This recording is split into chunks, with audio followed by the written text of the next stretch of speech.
Mhm.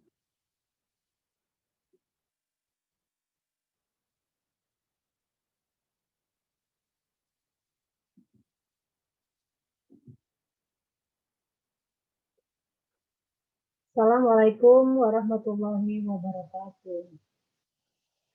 Selamat pagi anak-anak. Kita berjumpa lagi di semester genap ini, mulai memasuki bab kelima, yaitu tentang hubungan dengan pelanggan. Pada bab 5 ini, kita akan mempelajari tentang menganalisis hubungan dengan pelanggan dan membangun hubungan dengan pelanggan.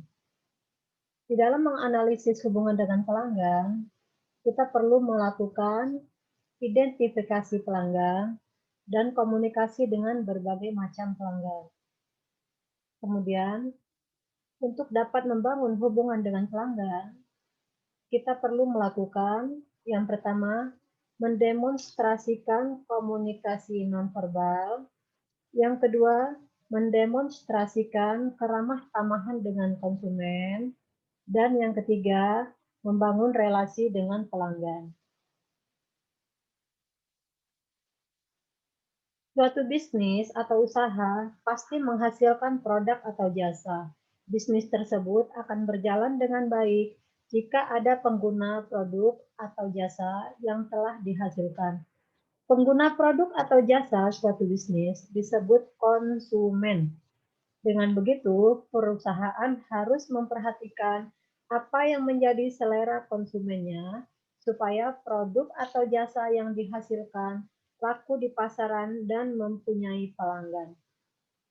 Pelanggan pada dasarnya berasal dari konsumen biasa yang mencoba menggunakan jasa ataupun produk dari sebuah perusahaan. Pelanggan terbentuk dari pola kerjasama saling menguntungkan yang terjadi antara penyedia pelayanan dan pengguna pelayanan. Tanpa kerjasama yang saling menguntungkan, maka tidak akan ada pelanggan, melainkan hanya ada proses pembelian barang biasa tanpa diikuti dengan pembelian barang berulang-ulang di waktu lainnya.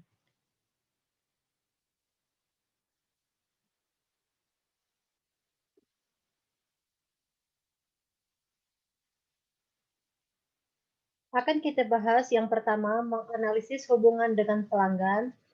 Di dalamnya terdapat mengidentifikasi pelanggan. Pelanggan selalu berhubungan dengan suatu usaha atau bisnis tertentu. Hubungan dengan pelanggan menjadi hal yang harus diprioritaskan supaya suatu bisnis tetap berjalan, sehingga antara pembisnis dengan pelanggan terjadi hubungan yang saling menguntungkan.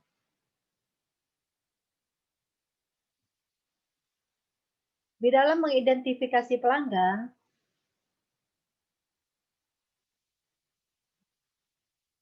dapat dilakukan dengan cara mengenali jenis pelanggan. Beberapa jenis pelanggan antara lain sebagai berikut. Yang pertama, pelanggan internal, dan yang kedua, pelanggan eksternal.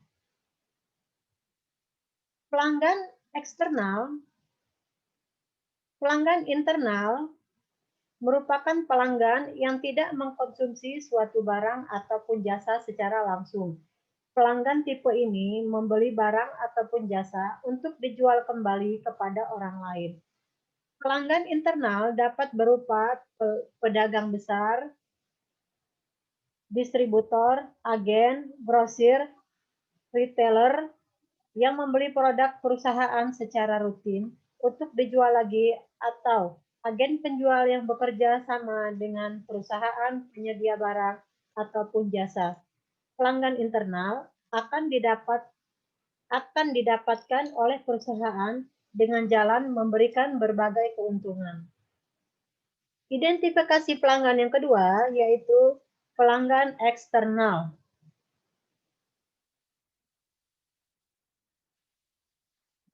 Pelanggan eksternal merupakan pelanggan yang secara aktif berlangsung menggunakan atau mengkonsumsi barang atau jasa yang mereka beli. Pelanggan eksternal juga sering disebut sebagai konsumen akhir. Pelanggan eksternal merasa mutu dan kualitas dari barang ataupun jasa yang disediakan suatu perusahaan sangat baik, sehingga mereka tetap setia menggunakan barang atau jasa tersebut. Dari kedua jenis pelanggan tersebut, pada dasarnya pelanggan yang memberikan keuntungan lebih besar adalah pelanggan internal. Pelanggan internal lebih memiliki andil yang besar dalam proses penemuan pelanggan-pelanggan baru untuk perusahaan, sedangkan pelanggan eksternal cenderung tidak memberikan distribusi yang besar terhadap pertambahan pelanggan sebuah perusahaan.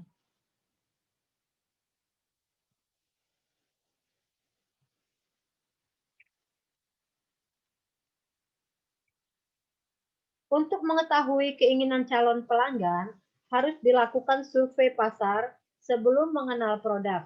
Menggali informasi mengenai apa yang dibutuhkan pelanggan merupakan langkah yang cukup rumit dan penuh ketelitian karena berkaitan dengan teknik pengambilan data, akurasi data, dan keterampilan menganalisis data. Akan tetapi, ada cara sederhana yang dapat dilakukan untuk mengetahui keinginan pelanggan terhadap sebuah produk. Caranya antara lain, yang pertama, bertanya kepada pelanggan. Cara ini terbilang cukup sederhana, tetapi banyak dilupakan oleh penjual produk. Rata-rata penjual sudah sangat yakin dengan asumsinya bahwa yang diinginkan pelanggan adalah sesuai yang ia pikirkan. Padahal belum tentu. Berbagai contoh, tukang potong rambut sudah tahu bahwasanya pelanggan yang datang pasti akan merapihkan rambut. Akan tetapi, tukang potong rambut akan selalu menanyakan kepada pelanggan model apa yang ia inginkan.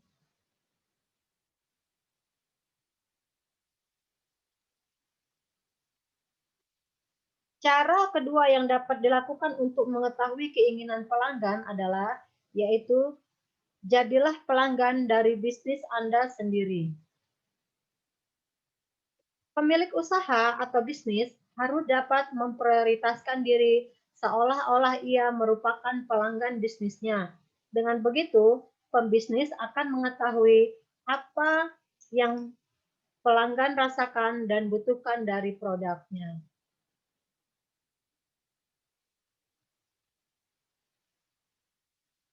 Cara yang dapat dilakukan untuk mengetahui keinginan pelanggan yang berikutnya adalah kuesioner atau survei.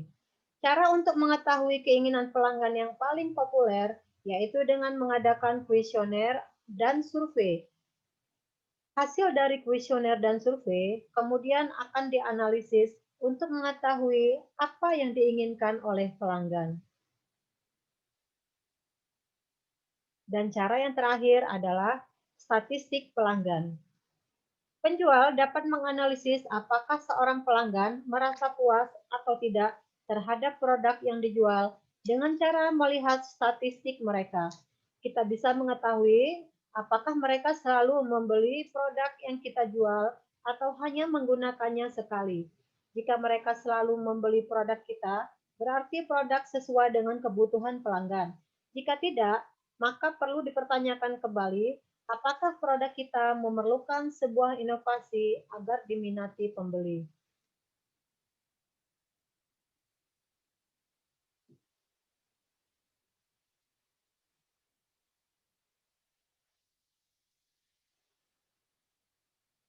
Menganalisis hubungan dengan pelanggan yang kedua, yaitu yang harus kita analisis adalah mengkomunikasi dengan berbagai macam pelanggan.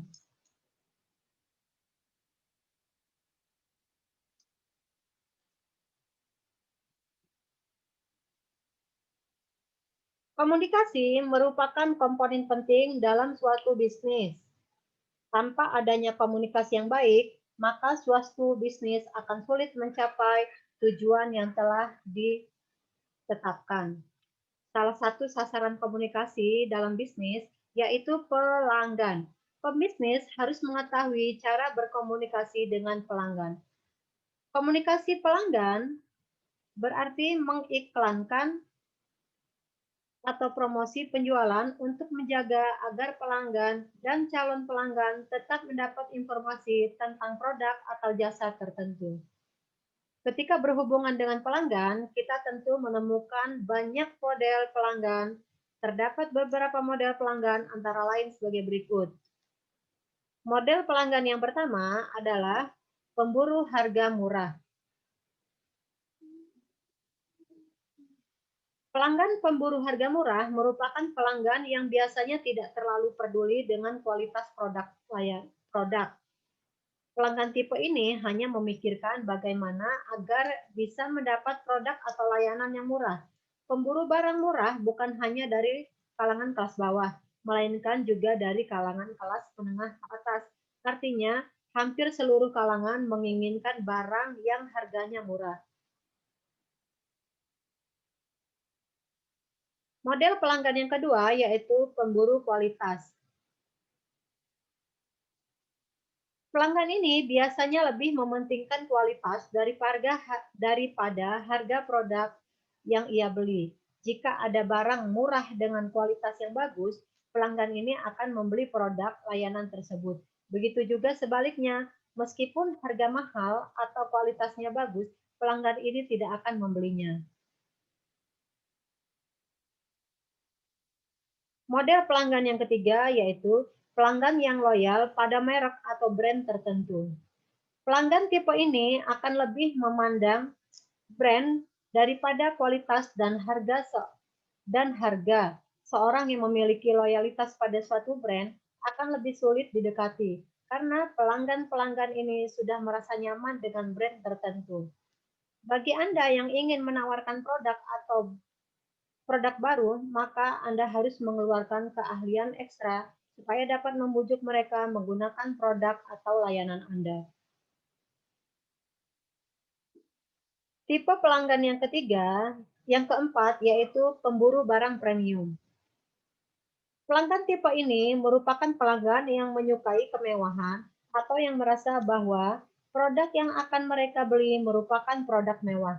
Pelanggan tipe ini biasanya pelanggan yang gemar mengkoleksi barang-barang edisi terbaru karena barang-barang ini sangat jarang ditemui di pasar dan memiliki nilai yang sangat tinggi. Tipe pelanggan yang terakhir yaitu pelanggan yang tidak memiliki komitmen. Pelanggan tipe ini merupakan pelanggan yang sulit untuk loyal kepada perusahaan atau produk Anda. Pelanggan ini cenderung membeli produk sesuka hati mereka. Untuk pelanggan yang tidak memiliki komitmen ini biasanya juga terjadi pada prospek. Mereka tidak dapat membuat kesepakatan secara tegas.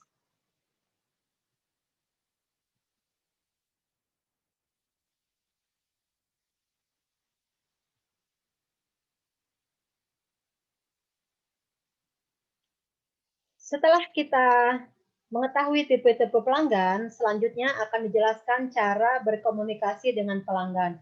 Berkomunikasi merupakan salah satu aspek penting untuk menjalin hubungan dengan pelanggan. Oleh sebab itu, Anda harus menyiapkan dan memanfaatkan sebanyak mungkin sarana komunikasi. Berikut cara berkomunikasi dengan pelanggan melalui berbagai sarana. Yang pertama, berkomunikasi dengan pelanggan melalui sarana kirimkan buletin bulanan. Mengirimkan buletin adalah cara menginformasikan kepada produk atau jasa, rencana kegiatan, dan berbagai media promosi. Buletin biasa diterbitkan dalam bentuk cetakan atau dikirim melalui surat. Cara berkomunikasi dengan pelanggan yang kedua yaitu buatlah akun media sosial. Saat ini media sosial berperan penting untuk berkomunikasi dengan pelanggan. Persiapkan diri untuk berinteraksi dengan pelanggan melalui berbagai media sosial di luar jam kerja. Buatlah akun Facebook, Twitter, atau media sosial yang lain untuk memberikan informasi kepada pelanggan. Kirimkan permintaan pertemanan kepada pelanggan agar mereka bisa mengakses akun perusahaan dan mengetahui profil Anda. Cara berkomunikasi yang ketiga yaitu, adakah cara khusus? Adakan acara khusus atau undang pelanggan.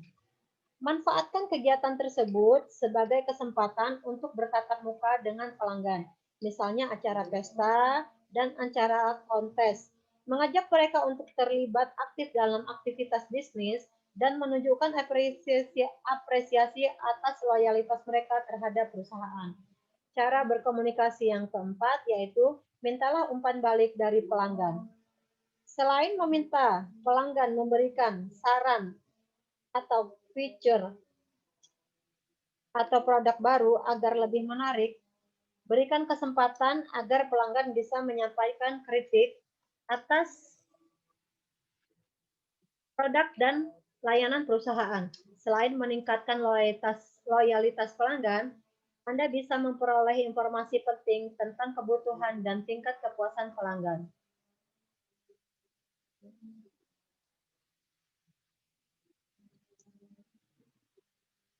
Demikianlah cara membangun hubungan baik dengan pelanggan. Kita sudah mempelajari yang pertama yaitu menganalisis hubungan dengan pelanggan. Berikutnya kita akan mempelajari di pertemuan berikutnya kita akan mempelajari tentang membangun hubungan dengan pelanggan. Semoga video pembelajaran yang Ibu kirimkan ini bermanfaat bagi anak-anak semuanya.